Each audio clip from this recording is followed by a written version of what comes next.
You ask Tiger to solve. This deals with linear equations with one unknown. The final result is x equals 4. Let's solve it step by step. Simplify the expression. Group like terms. Simplify the arithmetic. Group all constants on the right side of the equation. Subtract 19 from both sides. Simplify the arithmetic.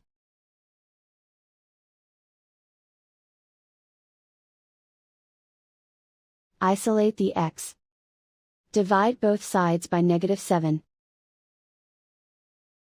Cancel out the negatives. Simplify the fraction. Cancel out the negatives. Find the greatest common factor of the numerator and denominator. Factor out and cancel the greatest common factor. And so the final result is x equals 4.